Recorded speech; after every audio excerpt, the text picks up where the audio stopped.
They say a house's truest secrets are kept in the basement. It's the foundation, the place where things are stored and forgotten. But sometimes, what's forgotten down there doesn't stay quiet. Tonight, we're descending into the darkness to explore true, terrifying stories from the one room in the house you should never enter alone. Our first story comes from a man named Mark who moved into an old Victorian home in rural Pennsylvania. The house was a dream, except for the basement.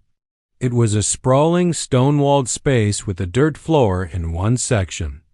The real estate agent called it a root cellar. The first few weeks were fine. Mark used the basement for storage, same as anyone else. But then he started hearing noises.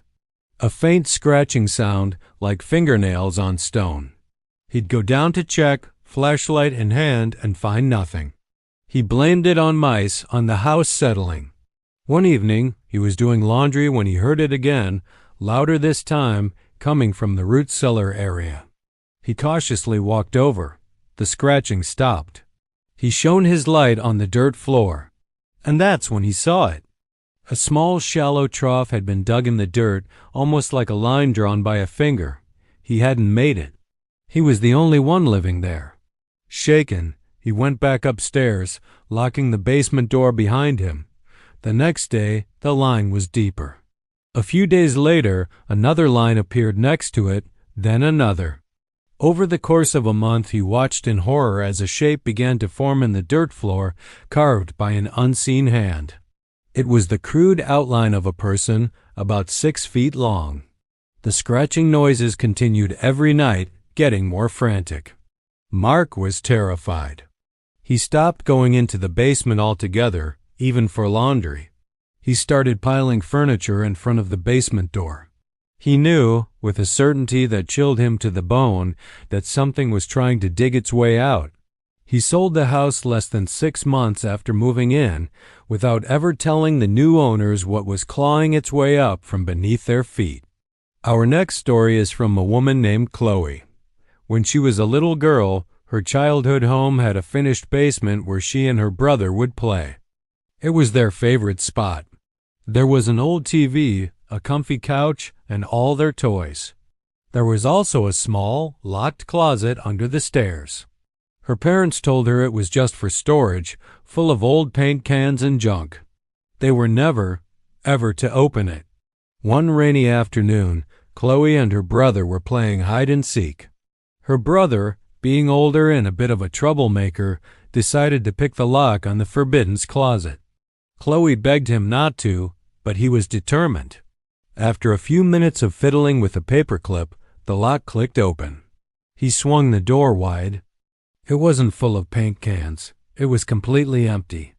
Bare wooden walls, a single dusty light bulb hanging from the ceiling, and nothing else. It was strangely disappointing. Her brother laughed, flicked the light switch on and off a few times, and then they closed the door, forgetting all about it. But that night things changed. Chloe was woken up by a faint sound. It was music, a tinny, repetitive tune like an old music box. It was coming from downstairs. She crept out of her room and saw a sliver of light from the basement. Peeking down the stairs, she saw the basement was dark, except for the closet door under the stairs. It was cracked open and a soft, warm light was spilling out. The music box melody was coming from inside. She could hear a voice too. A soft, gentle woman's voice humming along to the tune. It was a beautiful, comforting sound. She felt an overwhelming urge to go down there, to see who was humming. It felt safe. It felt like home. Just as she put her foot on the top step, her father's hand clamped down on her shoulder. He looked pale and terrified. He scooped her up without a word, carried her back to her room, and tucked her into bed. He sat in a chair in her room until she fell asleep. The next morning, the closet door had a new, heavy-duty padlock on it. Her parents never spoke of what happened, and she never heard the music again. But sometimes, even as an adult, she'd dream of that warm, inviting light and that gentle, humming voice, and wonder what would have happened if she'd gone down those stairs. This third account comes from a group of college students who rented a cheap off-campus house. The rent was low for a reason. The place was old and run down, and the landlord made it clear the basement was off limits. He said the foundation was unstable. Of course, being college kids, that just made them more curious. One night, after a few drinks, they decided to explore. The door was padlocked, but it was rusty. A few solid kicks and the latch broke. The air that hit them was thick, musty, and smelled of damp earth and something else. Something metallic and vaguely sweet. They clicked on their phone flashlights and went down the rickety wooden steps. The basement was a nightmare. The walls were covered in strange black mold, and the floor was slick with moisture. In the center of the room was a rusted metal drum, a big 55-gallon barrel sealed shut. This was probably the source of the weird smell. They joked that it was the landlord's secret moonshine operation. One of them, a guy named Josh, gave the barrel a kick. It didn't budge, but it made a heavy sloshing sound. Curiosity got the better of them. They found an old crowbar and started working on the lid.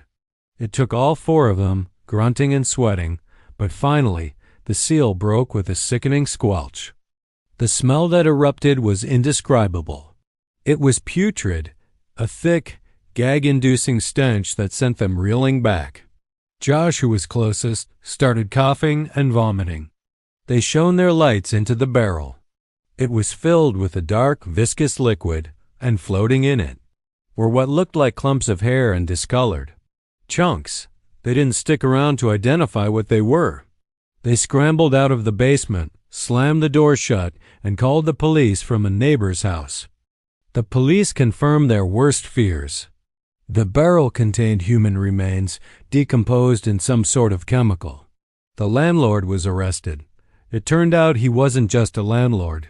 He had a very dark, very hidden past. The students moved out the next day, forever haunted by the sloshing sound and the smell they unleashed from that barrel in the basement.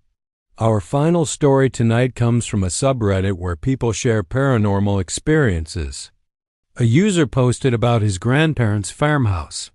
The basement was always a creepy place, a cellar with stone walls and a floor that was always cold, even in summer. In one corner, there was a small, bricked-up section of the wall. It looked like an old fireplace or oven that had been sealed off long ago. When he was a teenager, he and his cousin were staying at the farmhouse for the summer. They were bored and looking for trouble. They decided to see what was behind the bricked-up wall. They found some tools in the barn and, over a few hours, managed to pry a few bricks loose. They created a small hole, just big enough to peek through. They shone a flashlight inside. It wasn't a fireplace. It was a small, cramped space, barely a closet. And sitting in the middle of it was a single, small wooden chair. Just a child's chair, facing the back wall. There was nothing else inside. It was creepy, but not terrifying. They felt a little disappointed. They decided to seal the bricks back up before their grandfather found out. But as they were about to put the first brick back, the user's cousin grabbed his arm. "Wait," he whispered. "Look." He pointed the flashlight back into the hole. Everything was the same. The small, dark space. The little wooden chair. But now, something was different. The chair was no longer facing the back wall.